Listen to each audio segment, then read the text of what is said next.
Shalom God Lovers, pagi hari ini saya percaya hati kita dipenuhi ucapan syukur dan sukacita yang daripada Tuhan.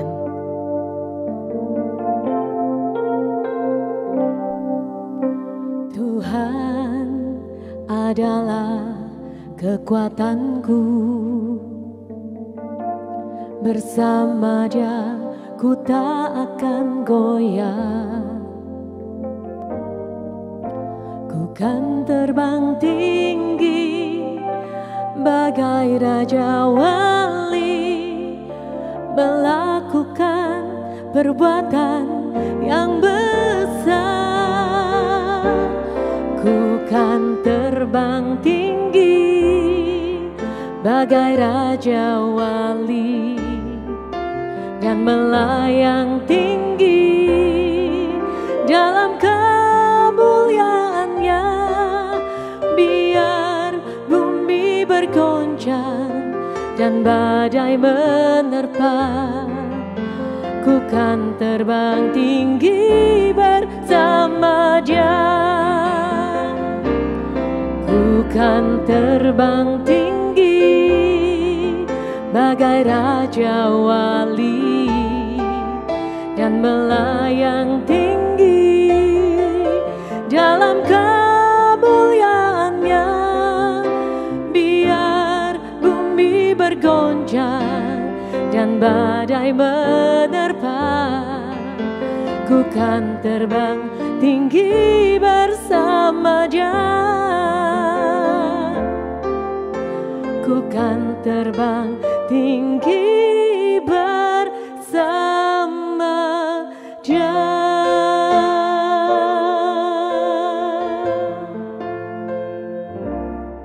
Salam Bapak Ibu, Saudara-saudari yang terkasih dalam Kristus Yesus.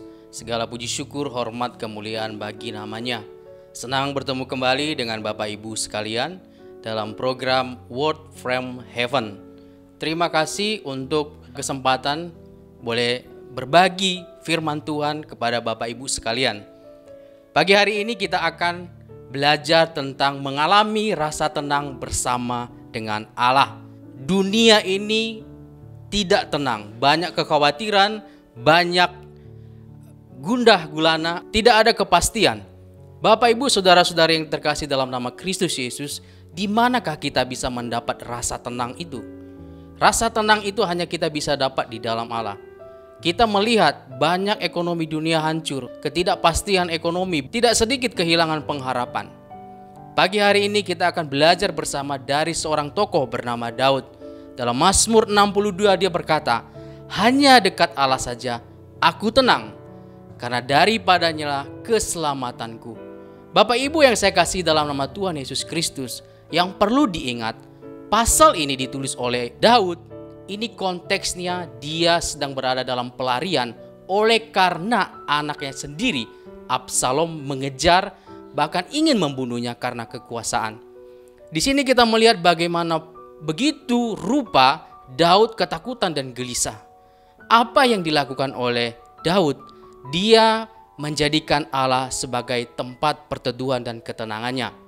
Ada 2 poin yang dapat kita pelajari dalam keseluruhan pasal 62 ini.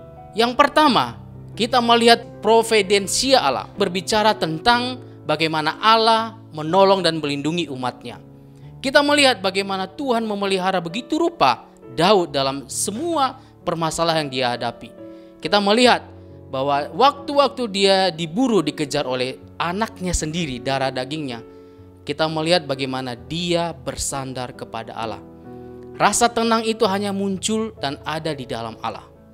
Kita melihat di masa-masa sulit, di masa-masa genting, dia tidak sekalipun merasa takut karena dia percaya bahwa rasa tenang di dalam Allah adalah pilihan yang tepat. Yang kedua, kita melihat bagaimana Daud tidak hilang pengharapan. Kita melihat bagaimana dia tetap berpengharapan kepada Allah. Di masa sulit, siapakah di antara kita yang di masa sulit seperti Daud tetapi dia tetap tenang dan tidak kehilangan pengharapan? Bapak Ibu yang saya kasihi dalam nama Tuhan Yesus Kristus, adakah kita boleh belajar dari Daud? Apakah hal penting dan poin penting yang kita pelajari dari Daud bagi orang percaya saat ini? Tidak ada tempat yang tenang di dunia ini kecuali Allah. Tidak ada tempat yang pasti di dunia ini kecuali di dalam Allah. Kita yang percaya sebagai umat pilihan di dalam Kristus Yesus, marilah kita saat ini, jikalau Bapak Ibu Saudara-saudari mengalami gundah gulana, kekhawatiran oleh situasi yang ada, percayalah bahwa hanya di dalam Allah ada rasa tenang. Seperti yang tadi sudah saya sampaikan di awal, bahwa ketika Daud mengalami masa-masa sulit di dalam hidupnya, dia hanya percaya kepada Allah. Bapak Ibu yang saya kasih dalam nama Tuhan Yesus Kristus, mungkin saat ini Anda mendambakan rasa tenang, mencari rasa tenang, Anda tidak mendapat rasa tenang itu. Apakah kekayaan bisa menenangkan Anda? Tidak. Apakah dengan tempat menjauhkan diri di tempat sepi Anda tenang? Tidak juga. Apakah Anda dengan segala fasilitas yang ada itu menenangkan Bapak Ibu? Tidak juga. Sekali lagi, ketenangan itu hanya bisa didapat di dalam Allah. Mari kita bersatu dalam doa. Bapa di surga, kami bersyukur karena kami boleh belajar dari Daud. Di tengah-tengah masa sulitnya, di tengah-tengah dia diburu oleh anaknya sendiri Absalom, tetapi dia tetap menjadikan Allah sebagai tempat ketenangannya yang benar.